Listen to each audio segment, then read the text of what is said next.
All right, inevitably, you know how it works. We're going to be talking more about Barcelona, but I want to have a word on La Real because going into this, you know, it's a bigger story, Barcelona banana skin. I was disappointed. I thought they showed Barcelona way too much deference. Definitely. And I don't like the way they set up. I think it could have been a different story with Alexander Isak there. Yeah, I agree. He makes a big difference. Are we just going to chalk it up to that? That's where the fear came first from? Game and maybe the fact that they thought, yeah, let's go and play, you know, they're in turmoil, they've got no Messi and things, and then actually that was not the right idea. Yeah. And maybe they're showing the way for the next opponents for Barcelona, saying, don't think it will be easy, or don't think that you can just play, and if you're too open, they're going to punish you, because that's what Barca did very much yesterday. Yeah, I mean, I don't have a problem with that playing open, but I just thought, I think like a lot of us, they overestimated the impact Completely. that the Messi situation would have had on these players. Yeah, I agree. They were out there, they were ready, they were professional. And again, I'll say here, that is a credit to Ronald Koeman. There's other things Koeman does that I don't like so much. No, me too. But I'll tell you who I think I've got a lot of serious questions for. And Joan Laporta, I don't... Look, I think he's going to have a lot of things to answer. He's going to have a lot of things to answer. He's got some of his own socios are filing motions against him. There's going to be another audit. That's the thing about Barcelona, is because the way the club is set up. You know, I talk a lot about transparency, right? And the Barcelona model, or the Real Madrid model, if you will, though Real Madrid's a bit different because they've kind of made rules where the only way you can get elected is if your first name starts with an F and your last name starts with an O, and it's Florentino, not Fabio. But this kind of leads to whoever's, you know, it's the perils of democracy, right? Yeah. You can have certain people elected. But the good thing about it is that ultimately, because there are so many stakeholders, you have transparency, right? You have the kind of transparency that you will never have at Manchester City or at Manchester United or at Paris Saint-Germain, right? Where it's a black box. Oh, trust us. All this money's coming in. You don't need to know anymore, you know. So I think if he said things which turned out not to be true, we don't know where the disastrous situation he inherited from Bartomeu ends, and where maybe some of the poor decisions that he made, maybe even in good faith, begin.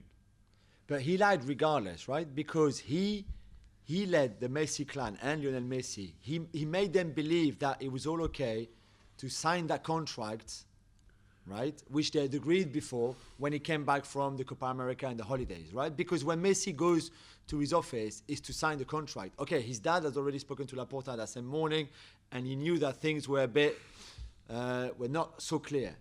But Laporta must have lied to them because they really thought they could sign that deal. And I don't know, to be honest.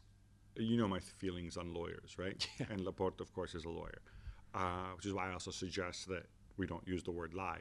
But I don't know if he gave the wrong impression, or if genuinely either he or whatever nerd with glasses he pays to figure out the Liga rules got it wrong. It's incompetence. It's one or the other. It is one or the other. Yeah. When he comes out in that press conference, he says, well, we wanted to pay him 2 years spread over 5 years, but you're not allowed to do that. I'm like, wait. You didn't know? I mean, look, I'm not familiar with the Liga rules of the contracts, but I would expect a club like Barcelona, a club that had nearly €1 billion in revenue, to have people whose job it is to know that. Yeah. I refuse to believe that this is something that Laporta thought of, and then he said, oh, yeah, boss, yeah, I'm sure it'll be fine. Oh, wait, no, it's not fine. Yeah. I mean, come on. That part, I think, is difficult to accept. Yeah. Also difficult to accept, and look, I didn't run the math forensically, but we know how much Sergio Aguero was making at Manchester City. Yeah. He may have taken a pay cut. It couldn't have been that big a pay cut, right? Yeah. We know that Depay, after taking a pay cut at Lyon, he was going to get paid. Yeah. You know, you add, obviously Eric Garcia doesn't make very much, but he was still coming from Manchester City, so he's going to be making more than any other, you know, and then a teenage guy, he played at the Euros and so. All these things come together, plus Emerson, who... We're the $9 million for Emerson. Could we have given those to Messi? Maybe. You know, all these things don't make sense. And what kind of bugs me is a lot of the misdirection here, right? Where people say, oh, well, but Messi would have been registered last because his contract was up, and it doesn't make any sense. You can register Messi first, and then you tell the other guys, wait, they still haven't registered Aguero anyway, right? Exactly. So that's a nonsense. This business with the 50% pay cut, that he's not allowed, you can't take a pay cut on, that's also nonsense. He's not a salaried employee. He's a free agent, right? His old contract ends. There's a period. It's a new one. You sign on for whatever you want to sign on for. Exactly. So that's the kind of stuff that kind of rankles here, that lack of clarity. And in the background, the possibility. And, we saw the reaction from the Barcelona fans, calling him Florentino's lapdog. Now, whether this is within the context of the Super League, or the CVC contract, or indeed the CVC contract, there's a lot that needs to be clarified here. I also want to say a few words about Gerard Piqué and the other captains at the club, but Piqué especially because he's the one who took the extra pay cut, if you want, to be able to register or certainly help registering. I said it. Piqué and Busquets would be willing to do it. If you ask them, do you want to play the last years of your career on some crappy team that can't compete? Of course they'll do it. Yeah. But still, they also didn't have to do it. But the fact that they did, that Sergio Roberto, is the one we like the most amongst them, and Jordi Alba, who are the other captains, will do it as well. I think it's to their credit. But you're right, it's kind of expected. But I like the interview that Piqué gave to Movistar Plus after that game. He said, this is my city. I lived here most of my life. I grew up here. And this is the least I could have done for them. And he did it. And I think he deserves a lot of credit for it and respect. Yeah, and of course, I think except for maybe he spent 2 years in Manchester. Yeah. Other than that, It's a Barcelona kid. And a Pedralbas kid, not just a Barcelona kid. That's true. So I think you put these things together and there is a good vibe. We have to see how long it lasts, though, because if there's one thing that we learned, even when Messi was there, if the players start losing faith in the people above them, I'm not talking about Koeman. I think they're very realistic about Koeman's strengths and Koeman's weaknesses. Yeah. I'm talking about the people leading the club.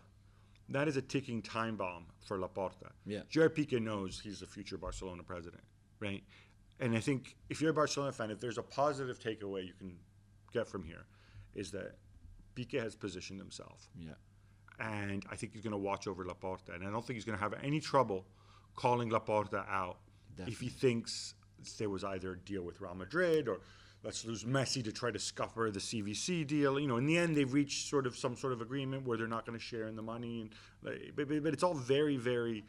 It's all very confusing, and a lot of people don't seem to understand how this deal is going to work and what the benefits are, and we're not a football finance podcast, so we won't talk about it. But if there's other reasons, if you didn't go the whole hog to keep Messi, then there will be hell to pay. If this is some machination, obviously Nasser Al-Khelaifi, very important now within UEFA, within the European Clubs Association. If this is some backdoor deal that you did, maybe you also sent him Wijnaldum as well, who's supposed to go to Barcelona, of course, in exchange for some sort of future UEFA Super League accommodation compromise. This stuff's going to come out, and I hope people like Gerard Piqué, people like Xavi when he comes back, people who care about this club will go and hold this man to account, because you can only be loose-lipped for so long. You're dealing with something that's bigger than you when you're president of Barcelona.